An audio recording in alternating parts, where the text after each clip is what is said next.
Voilà, on va mettre ça là, on va s'installer confortablement, on va régler la chaise, on installe le casque. Voilà, on est bien. Ce que vous allez entendre maintenant, jamais vous ne l'avez entendu. C'est qui ce type ? C'est un fou furieux.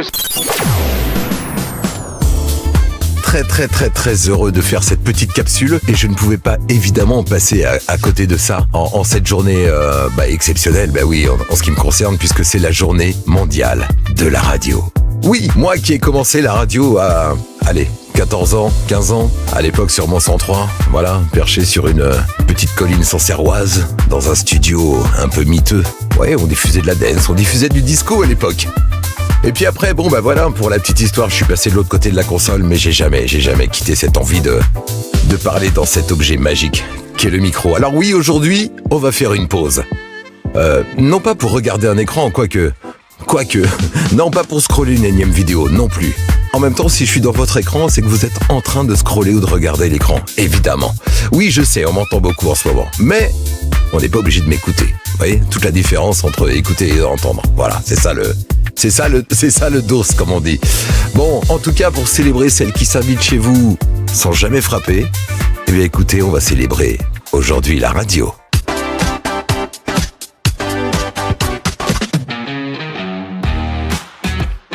En cette journée mondiale, on oublie souvent que la radio, ce n'est pas un média. Enfin, la radio de base, c'était une présence.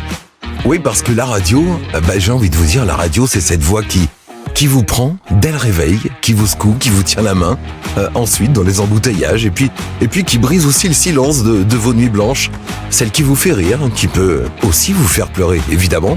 Bref, la radio, je pense que c'est celle qui nous émeut, en fait. Mais pourquoi est-ce qu'on aime autant la radio ? Certains diront pourquoi est-ce qu'on aimait autant la radio ? Parce que je pense qu'elle fait un immense cadeau. Elle nous laisse imaginer. À la radio, on n'est pas spectateur, quoique.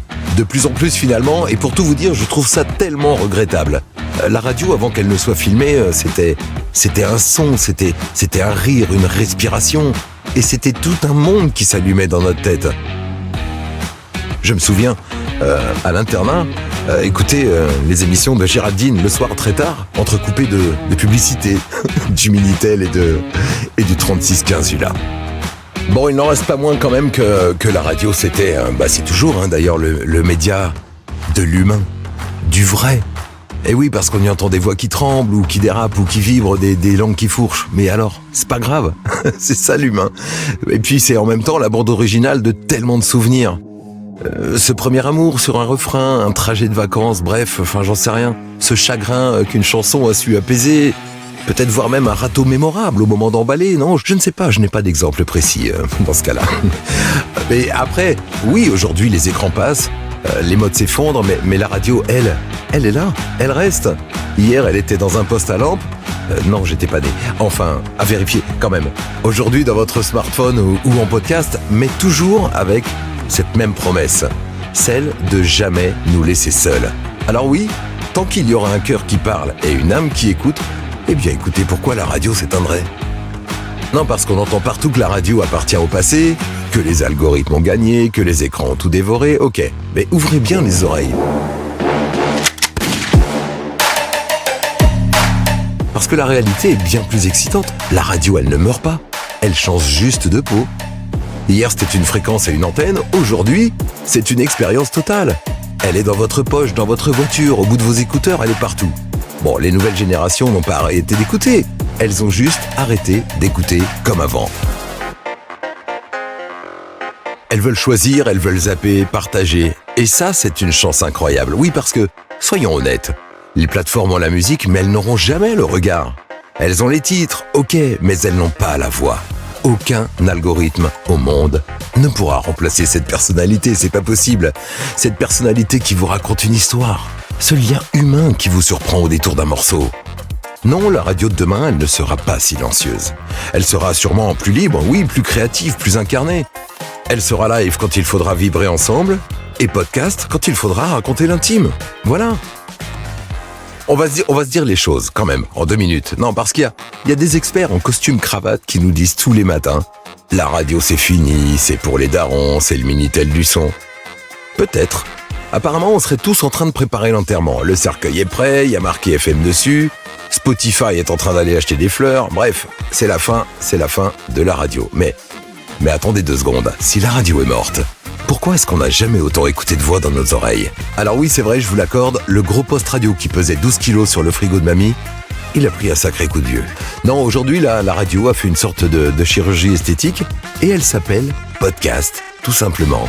Bon, c'est un peu la même famille, hein, c'est juste que le petit frère a troqué l'antenne râteau contre la fibre et un casque stylé. Que voulez-vous que je vous dise ? Alors, est-ce que les jeunes lâchent l'affaire ? A priori non, bien au contraire. Bon, ils veulent du contenu à la demande. Oui, c'est ça les podcasts aussi. D'ailleurs, je vais vous apprendre un truc. Oui, enfin j'espère. Savez-vous d'où vient le terme podcast ? Il n'y a ni public, vous n'avez pas d'amis, il n'y aura pas de 50-50. Et nous n'avons pas une minute à perdre non plus. Non, le podcast vient quelque part un petit peu de chez Apple. À l'époque où ils avaient sorti leur baladeur numérique qui s'appelait l'iPod, un journaliste de la BBC, Ben Haversley, pour ne pas le citer, avait écrit un article dans un journal, Le Guardian, et il a fait la contraction de iPod et broadcast, ce qui a donné podcast. On passe du poste au flux, on passe de l'écoute forcée au coup de cœur, tout simplement. Et la bande FM dans tout ça, est-ce que la FM va vraiment disparaître ? A priori, pas encore. En tout cas, dans certains pays comme la Norvège, la diffusion FM nationale est déjà éteinte. Oui, on n'écoute plus que des radios numériques, le DAB, le Digital Audio Broadcasting. Oui, ça fait beaucoup d'infos en 3 lignes. En Suisse également, la radio publique a arrêté la FM fin 2024 pour basculer totalement vers le DAB+, et Internet. Mais alors en France, aucun calendrier officiel, à court terme en tout cas. L'objectif évoqué est plutôt autour de 2033 si le numérique s'étend suffisamment en tout cas.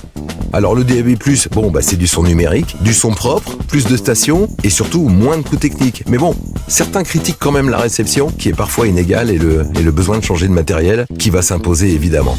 Voilà, c'est une métamorphose. La radio ne meurt pas parce qu'on change de technologie, non. Elle évolue, mais la radio doit changer. La radio doit devenir plus personnalisée, peut-être plus interactive. En tout cas, si elle veut garder ce qui a toujours fait son cœur. Une voix, une communauté, une présence humaine et surtout, une authenticité. Oui, c'est ça la radio. La FM, c'est comme une sorte de vieux vinyle finalement. On l'aime, on y est attaché. Mais oui, techniquement, comme tout le monde, ça vieillit. Mais bon, le vrai sujet finalement, ce n'est pas la technologie, c'est ce qu'on y met dedans. Je vous souhaite une belle journée de la radio à tous.